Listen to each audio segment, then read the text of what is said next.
ये बिल्कुल ये वही लोकेशन है जहां पर औरा गाड़ी तस्वीरों में हम देख रहे हैं, यहीं पर गाड़ी खड़ी हुई थी। जो ड्राइवर सीट पे बैठे थे वो जिंदा थे, बाकी तो सारे मर गए थे। मतलब लग रहा था कि कोई इन्होंने को हिला के देखा, कोई नहीं हिल रहा था। तो उन्होंने एक दूसरे के ऊपर उल्टी करी हुई थी। फिर मुझे शक हुआ, मैंने कहा मैं दोबारा दरवाजा खोल के लाइट जला के देखी, फोन की टॉर्च जला के देखी तो उन्होंने वॉमिटिंग करी हुई थी। मैंने बच्चे को हिलाया, बच्चा हिला नहीं।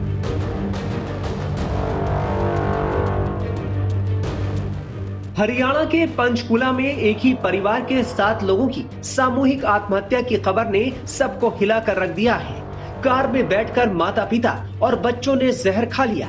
पुलिस ने 7 शव बरामद किए हैं। जहर खाकर आत्महत्या करने वाला परिवार उत्तराखंड का बताया जा रहा है, जो पंचकुला में रहता था। मरने वालों में एक कपल और उनके 3 बच्चों के साथ परिवार के बुजुर्ग शामिल थे। जिस कार में सभी के शव मिले, उस कार का नंबर देहरादून का बताया जा रहा है। कहा जा रहा है कि ये परिवार बैंक के कर्ज में डूबा था और उससे परेशान होकर परिवार ने ये कदम उठा लिया। पंचकुला के सेक्टर 27 में दिल दहलाने वाली घटना सामने आई है, जहां एक ही परिवार के 7 लोगों ने जहर खाकर आत्महत्या कर ली है। इस वक्त मैं पंचकुला के सेक्टर 27 में ही हूं, जहां पर एक गाड़ी से देर रात 7 शव बरामद हुए हैं और जिस जगह से शव बरामद हुए उसी जगह पर हम इस वक्त मौजूद हैं। यहीं पर जो गाड़ी है वो बताया जा रहा है कि खड़ी थी और उसमें से जो 7 लोग हैं, जो डेड बॉडीज हैं, वो रिकवर हुई हैं। और यहाँ कुछ जो लोग मौजूद थे वो मेरे साथ हैं। पुनीत राणा है जो यहीं पर रहते हैं और वो उनसे जानते हैं कि किस तरीके से ये घटना हुई है। और बताया जा रहा है कि जब जो मृतक है, जो मुखिया है परिवार का, वो जीवित था, तब जो पुनीत है उनके पास गए थे। तो पुनीत भाई बताइए कि किस तरीके से घटना हुई थी और क्या तब कोई जिंदा था जब आप उस गाड़ी तक पहुंचे थे? जो ड्राइवर सीट पे बैठे थे वो जिंदा थे, बाकी तो सारे मर गए थे। मतलब लग रहा था कि मैंने उनको हिला के देखा, कोई नहीं हिल रहा था। तो उन्होंने एक दूसरे के ऊपर उल्टी करी हुई थी। तो मुझे तो उन्होंने ये कहा कि हम होटल ढूंढ रहे थे, मैं होटल मिला नहीं है, हम गाड़ी में ही सो रहे हैं। तो मैं जाने लगा, फिर मुझे शक हुआ, मैंने कहा मैं दोबारा दरवाजा खोल के लाइट जला के देखी, फोन की टॉर्च जला के देखी तो उन्होंने वॉमिटिंग करी हुई थी। मैंने बच्चे को हिलाया, बच्चा हिला नहीं। जोर जोर के हिलाया, मैंने सिर भी हिलाया, नहीं हिला। मैंने पीछे वाली सीट पे देखा, सारे एक दूसरे के ऊपर गिरे हुए थे, सबने उल्टी करी हुई थी। मैंने कहा जी आप नीचे आ जाओ। मैंने उनको नीचे बुला लिया, चाबी उनसे ले ली मैंने। और वो गाड़ी से उतरते टाइम पानी पी रहे थे। तो पानी पीते पीते हमारे घर के आगे बैठ गए। तो हमने उनको और पानी पिलाया कि चलो कोई बात नहीं, ठीक हो जाओ आप। तो वो कह रहे मैं ही 5 मिनट में मरने वाला हूँ कहते। हमने सबने जहर खा लिया, मैंने भी खा लिया कहते। तो आपने ये नहीं पूछा कि क्यों खाया, ऐसा कदम क्यों? कह रहे भी हमारा बैंक का कर्जा है बहुत ज्यादा कहते, भी हमने इस करके सुसाइड कर लिया। कह रहे हमारे रिलेटिव बहुत अमीर हैं कहते, और भी किसी ने हमारी मदद नहीं करी है, इसलिए मर रहे हैं हम सारे। तो क्या ये कहीं बाहर से आए थे, बताया जा रहा है कि देहरादून के थे, या यहीं कहीं रहते थे? क्या बताया उन्होंने? उत्तराखंड नंबर गाड़ी थी, बाकी ये नहीं पता वो कहाँ से थे कहाँ से नहीं। कह रहे कि उत्तराखंड नंबर की गाड़ी थी और वो यहाँ कथा सुनने आया था, ऐसा कुछ जिक्र किया? बोला तो उन्होंने ऐसी है कि हमें कथा सुनने आए थे और भी वहाँ पे हमें होटल नहीं मिला, तब हम यहाँ रुक रहे हैं। तो क्या लग रहा था, उन्होंने कुछ खाया था या कुछ किस तरीके से जहर कंज्यूम किया था, कहाँ किया था, कुछ बताया उन्होंने? नहीं, वो उन्होंने बताया कि हमने जहर खाया, बस उन्होंने यही बताया कि हमने खा लिया है। गाड़ी के शीशे तौलिए से कवर किए हुए थे? तौलिए से कवर कर रखे थे उन्होंने, तभी हमें शक हुआ है कि उन्होंने तौलिए से कवर क्यों करें, यहाँ गाड़ी हमारे घर के पास गाड़ी क्यों खड़ी है। मैंने तो नहीं कह दिया, मैं कहाँ से गाड़ी आप हटा लो, मार्केट में लगा लो। तो वो कहते कि ठीक है। फिर मेरे को जब शक हुआ, मैंने कहा रुक जाओ भैया 1 मिनट, मैंने को रोक लिया। तो रुकने के बाद मैंने चाबी मांग ली उनसे, मैंने कहा चाबी दे दो आप, कि मुझे भाग ना जाए कहीं। तो उन्होंने कहा कि मैं ही मरने वाला हूँ कहते हैं। जो गाड़ी कौन चला रहा था, जो मृतक? ड्राइवर सीट पे, वहाँ जो जिंदा था वही था ड्राइवर सीट पे, मेन तो वही था जी, आदमी तो वही था। आप बता सकते हैं कहाँ पे एग्जैक्टली गाड़ी खड़ी थी? बिल्कुल यहीं पे खड़ी थी, बिल्कुल जहाँ खड़ी थी।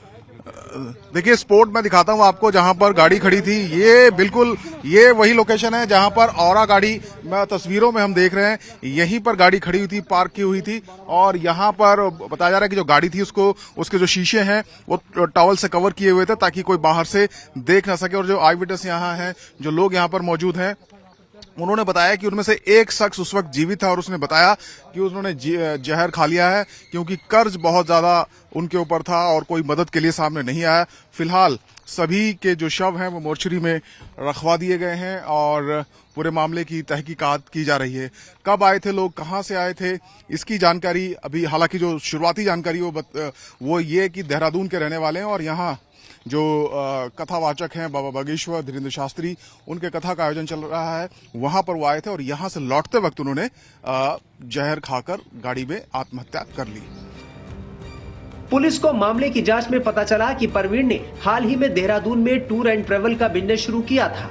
उन्होंने अपने बिजनेस में खूब पैसा लगाया था, लेकिन कामयाबी हासिल नहीं हुई थी। ऐसे में बिजनेस में आए घाटे की वजह से परवीन का परिवार बुरी तरह से कर्ज में डूब गया था। उनके परिवार का गुजारा भी बेहद मुश्किल से हो रहा था, इसलिए परिवार ने खुदकुशी कर ली।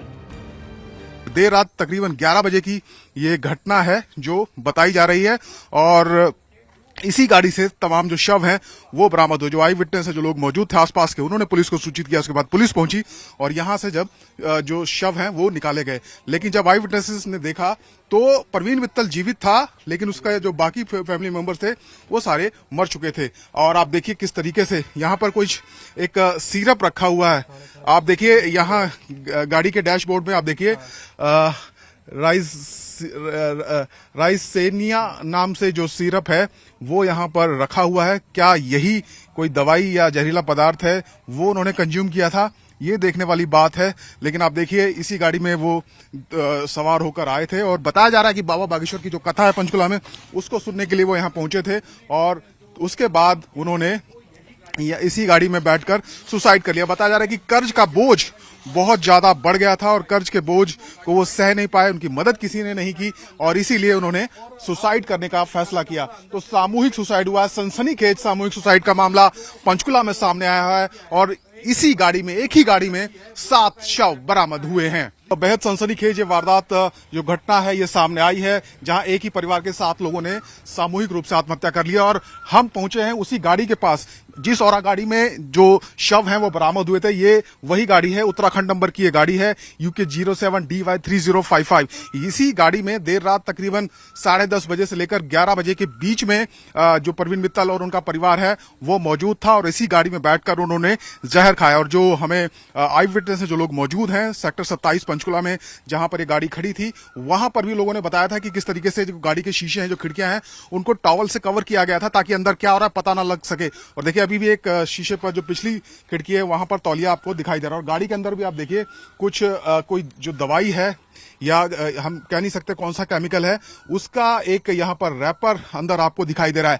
क्या इसी जहर को, इसी नाम से जो जहर है उसको उन्होंने कंज्यूम किया, ये हालांकि जांच का विषय है। लेकिन आप गाड़ी की स्थिति देखिए किस तरीके से ये दिखाई दे रही है। और जो लोग हैं, जो प्रत्यक्षदर्शी वहां पर मौजूद थे, उन्होंने बताया भी था कि बहुत ज्यादा दुर्गंध गाड़ी से आ रही थी और सभी ने एक दूसरे के ऊपर वॉमिटिंग की हुई थी। वो तस्वीरों में भी आप देख सकते हैं। और परवीन मित्तल जो कि देहरादून का रहने वाला बताया जा रहा है, उसने बताया वहां पर आईविटनेस को कि कर्ज का बोझ बहुत ज्यादा उसके ऊपर बढ़ गया था, किसी ने उनकी मदद नहीं की और इसी वजह से उन्होंने जहर खाया है। और उसने ये भी बताया कि उसने खुद भी जहर खाया है, मेरी भी 5 मिनट में मौत हो जाएगी। और ऐसा ही हुआ। 7 लोग, परवीन मित्तल, उसके माता पिता, उसकी पत्नी, 2 बेटी, 1 बेटा, बताया जा रहा है कि मर चुके हैं। सभी के शव कुछ निजी अस्पताल में हैं, कुछ जो पंचकुला का सिविल हॉस्पिटल है वहां पर रखवाए गए हैं।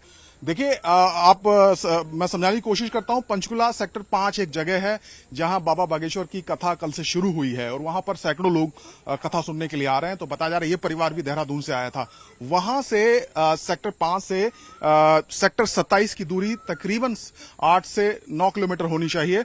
वो वहां पर पहुंचते हैं और सेक्टर 27 में एक रिहायशी सेक्टर है जो कि वहां पर जाते हैं और गाड़ी को इस तरह से कवर वो कर लेते हैं तौलियों से कि अंदर क्या हो रहा है किसी को पता ना लगे। लेकिन एक गाड़ी रिहायशी इलाके में जब काफी देर से खड़ी रही तो आसपास के लोगों को शक हुआ।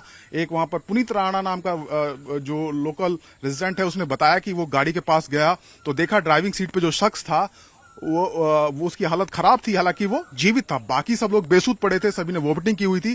और परवीन मित्तल ने ही बताया कि उन्होंने जहर खाया है, उनके परिवार ने, और उसने खुद भी जहर खाया। उसके बाद आसपास के लोगों ने ही पुलिस को सूचित किया, पुलिस वहां पहुंची, एम्बुलेंस पहुंची और उसके बाद ये मामला सामने आया है। घटना की गंभीरता को देखते हुए डीसीपी हिमाद्री कौशिक और DCP law and order Amit Dahiya मौके पर पहुंचे।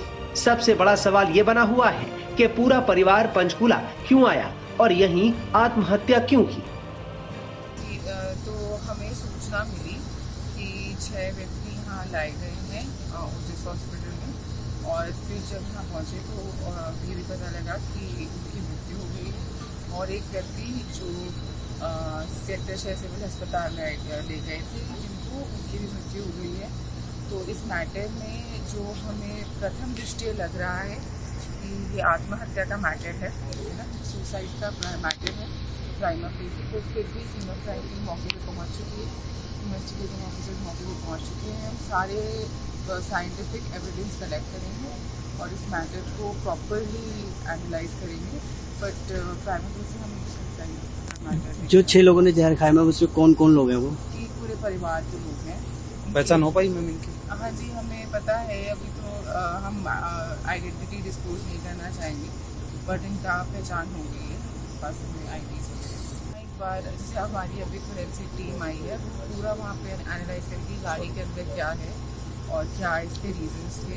बट हाँ, कुछ फैक्ट्स हमारे सामने जो एकदम प्राइमरीली आए हैं, उससे ये इंडिकेशन होता है कि सुसाइड का मैटर। परवीण मित्तल अपने परिवार के साथ पंचकुला में आयोजित बागेश्वर बाबा की हनुमंत कथा कार्यक्रम में शामिल होने आए थे। कार्यक्रम खत्म होने के बाद देहरादून वापस जाते हुए उन्होंने सामूहिक आत्महत्या का कदम उठाया। पुलिस ने मौके से सुसाइड नोट भी बरामद किया है।